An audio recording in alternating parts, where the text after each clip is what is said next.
We're diving into Don't Believe Everything You Think, which is a book by Joseph Nguyen. And the full title is a mouthful. It's Why Your Thinking is the Beginning and End of Suffering. We're going to be checking out some excerpts from his audiobook. They're on YouTube. And basically, we want to see if we can understand the root cause of suffering, at least according to Nguyen, and how it relates to how we think, you know? It's wild how Nguyen just starts with something we can all relate to, right? Suffering. He says there's this difference between pain, which is inevitable, and suffering, which we can actually choose to avoid. Okay, hold on. So you're saying suffering is a choice. I mean, doesn't everyone suffer when bad things happen? Well, that's where Nguyen brings in this idea of the two arrows. It's a concept from Buddhism. So the first arrow is, no, I think like the pain that life throws at us. Yeah. You know, a job loss, a breakup, even like physical illness. These things hurt. Yeah, like that first arrow is the punch in the gut that life sometimes delivers. But what about the second arrow then? The second arrow is our reaction to that pain. It's all the mental stories we build around it, you know, the judgments, the why me, all that catastrophizing. That's what Nguyen says creates the suffering. So let me see if I get this. Let's say you're late for work because you spilled coffee all over yourself. The first arrow is that frustration, the mess, the potential for your clothes to be like ruined. Exactly. But then the second arrow comes in, and it's you mentally beating yourself up. I'm always so clumsy. Now, my boss can be furious. This day is ruined. It's that inner monologue that keeps the suffering going way beyond what actually happened. Okay, I think I see the difference, but how do we stop that second arrow? You know, it feels kind of automatic, like a reflex. Well, that's why it's crucial to understand how our minds actually work. Nguyen's main point is that we live in a world of thought about reality, not reality itself. And this thinking, it shapes our experience way more than we realize. So it's like we're looking at life through these tinted glasses, and the tint is our thoughts. Precisely. He gives this great example. Imagine two people just sitting in the same coffee shop. One of them is totally stressed out about deadlines, money, just feeling overwhelmed. The other person's chilling, enjoying their coffee, watching people, feeling content. Same coffee shop. Two totally different realities, all because of their thinking. So our experience isn't really determined by the external circumstances. It's our internal interpretation. That's the core idea. And to take it even further, Nguyen says, imagine asking 100 people, what does money mean? You'll get almost 100 different answers. The meaning isn't in the money itself. It's all in our heads. It's true. For some, money means security. For others, freedom. And for others, it's just a source of stress. And that's why Nguyen comes out and says, that thinking is the root of all psychological suffering, not the events themselves. So even when we're, like, physically safe, comfortable, our thoughts can still make us suffer. Exactly. Say you're dreading going back to a job you hate. Even if you're at home relaxing, just the thought of work can bring on stress and ruin your whole evening. You're just sitting there stewing in those thoughts. Right. And to really get you thinking, Nguyen poses this question. Who would you be without the thought that you hated your job? Just let that sink in for a sec. If that thought wasn't there, how different would your life be? Whoa, that's kind of deep. It makes you wonder how much of our suffering we create ourselves, not what's actually happening to us. It's a real game changer. And this leads to a key distinction that Nguyen makes between thought and thinking. Okay, I'm listening. What's the difference? So a thought is that initial, raw material. That pops into your mind, like a fleeting image, a word, a sudden feeling. It's neutral just by itself. Think of it like a text. Popping up in your phone, it's just there, you haven't read it yet.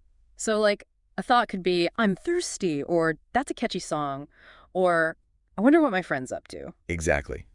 But then comes thinking. Yeah. That's when we grab onto that thought. We judge it. We add our beliefs, opinions. We start building whole stories around it. Like you open that text message, and now you're lost in a whole conversation about it. So with I'm thirsty, the thinking could be, ugh, I shouldn't be thirsty. I just had a big glass of water. I must be dehydrated. Maybe I'm getting sick. Exactly. All that extra thinking, it just adds complexity and often leads to anxiety and negative emotions. We take a simple thought and inject it with all our worries. And then, to show this even more clearly, Nguyen uses what he calls the dream income experiment. He asks you to picture your ideal income and then multiply it by 5. Okay. What happens to your feelings then? I mean, I guess for most people, thinking about their dream income probably feels good, exciting, but multiplying it by 5, I bet the doubts would start creeping in. Exactly. Thoughts like, that's impossible. I could never earn that much. Who I'd even dream so big? The initial thought's fine, even inspiring, but the thinking is what spirals into negativity. So our thoughts have a huge impact on how we feel, but doesn't this contradict the whole idea of positive thinking? Aren't we supposed to focus on good thoughts to feel good? That's what a lot of people think. But Nguyen challenges that idea. He Mhm. says that real positive feelings don't actually need thinking at all. Hold on. So to feel good, we need to stop thinking good thoughts. How does that work? Try to remember a time when you felt pure joy, maybe a moment in nature, a creative breakthrough, a deep connection with someone you love. What were you thinking in that exact moment? Now that I think about it, in those moments of pure joy, there aren't really any thoughts. It's just pure feeling. Exactly. And that's Nguyen's point. Positive feelings often come through strongest when the mind is quiet. He compares the mind to a speedometer. The more thoughts per minute are racing through, the less space there is for peace and joy to surface. So it's about slowing down, creating that mental stillness. Exactly. And this brings us to Nguyen's three principles for how human experience is created. He calls them universal mind, consciousness, and thought. Okay, I'm intrigued. What's this universal mind all about? So universal mind, I'm going to think of it as the intelligence behind everything, like this source of energy and creativity and wisdom. That connects everything in the universe. Some people might call it God or source energy or even the quantum field. It's that underlying force that drives everything from like a tree growing to the planets moving around. That's like a universal consciousness that we're all a part of. Exactly. We don't actually create thoughts. We receive them from this universal mind. And that brings us to consciousness, which is our awareness, our ability to experience, well, anything at all. Without consciousness, there'd be no way to perceive the world, our thoughts, even our own existence. So let me get this straight. Universal mind is the source of thoughts. Consciousness is like the screen, where those thoughts are projected, and thought is the actual content we experience. You got it. But if thinking is the root of suffering, like Nguyen says, Yeah. the big question is, how do we stop thinking? Yeah, that's what I was wondering. It feels like our minds are always going, even when we don't want them to be. Nguyen tells the Zen story to illustrate this. It's about this young monk trying to meditate in a boat on a lake, but he keeps getting interrupted by other boats bumping into his A's. Oh yeah, I think I've heard this one. The monk gets more and more frustrated. Then another boat crashes into his. He totally loses it, yells at the other boat, only to realize the boat is empty. It's a perfect example of how it's not the events themselves, but our reactions that cause the suffering. The monk's anger came from his thoughts about the boat, not the actual boat itself. We can't stop thoughts from coming up, but we can choose how we react to them. So it's not about getting rid of thoughts completely. It's about changing how we relate to them. That's it. Nguyen compares the mind to a jar of dirty water. If you try to force the dirt to settle, you just stir everything up more. But if you leave it alone, the dirt settles naturally and the water clears up. So we're not supposed to fight our thoughts. We just let them pass through without getting tangled up in them. That's the idea. But this is where people worry. They say, if I stop thinking, won't I lose my motivation, my ambition? What about my goals? Yeah, that's a valid point. Sounds like we're supposed to just give up and float through life. Not at all. Nguyen makes a distinction between two types of goals, he calls them, desperation goals and inspiration goals. Okay, I'm curious. What's a desperation goal? A desperation goal comes from a place of lack or fear. Like we need to achieve something, to be worthy or complete. They feel heavy, driven by this idea of, I'll be happy when. They're a means to an end, not something you enjoy for its own sake. So like, I need to make tons of money to feel secure, or I need that promotion to prove myself. Those would be desperation goals. Exactly. The problem is, even when you achieve them, that feeling of lack often stays with you. And you just set a new goal, an even bigger one. It's this endless cycle. So what's the alternative? What are these inspiration goals? Inspiration goals come from a place of wholeness and joy. They feel light, exciting, aligned with your values. It's not about escaping something bad. It's about expressing something good. So like an artist painting just for the joy of it, or someone's starting a business because they're passionate about the idea. Those are inspiration goals. Exactly. There's this sense of flow.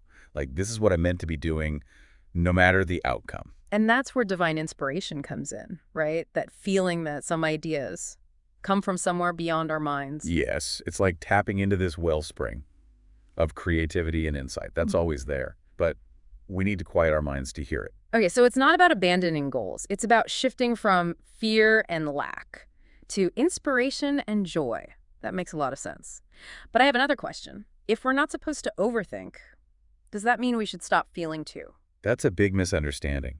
Non-thinking isn't about being emotionless. It's actually quite the opposite. Nguyen says that unconditional love and creation are at the heart of a fulfilling life. And what does he mean by unconditional? He means loving without reasons or expectations. It's not, I love you because, or I'll be happy when. It's appreciating someone or something Yeah. simply for what they are, not for what they can do for you. So it's about appreciating the present moment, the beauty of what is, without needing it to be different. Exactly. And this goes for creation too. Unconditional creation is about making something for the pure joy of it, not for validation or rewards.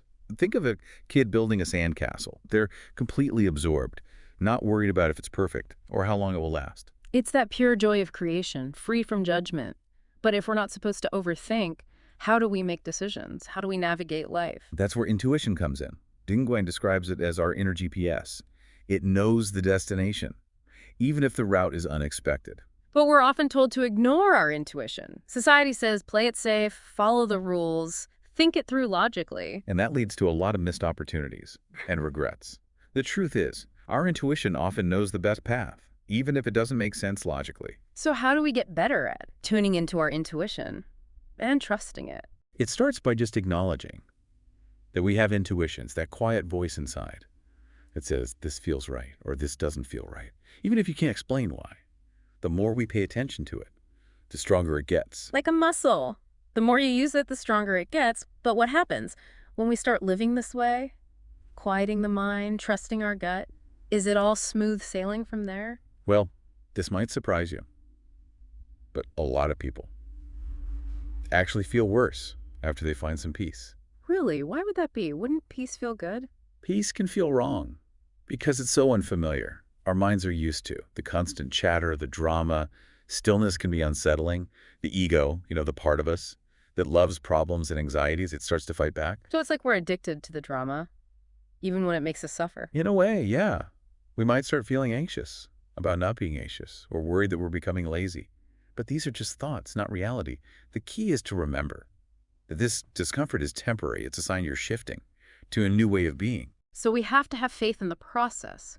Trust that this unfamiliar peace is leading us to something better. Exactly. And it can help to remember that our ego feels threatened by this peace because it senses a loss of control. It's like our ego is saying, hey, who's running things here? Get back to worrying and overthinking. That's what we're good at. Exactly. But we can choose not to listen. We can trust the process of letting go and letting something greater guide us. Okay, we've covered a lot. Pain versus suffering, quieting the mind, the power of intuition, letting go of control.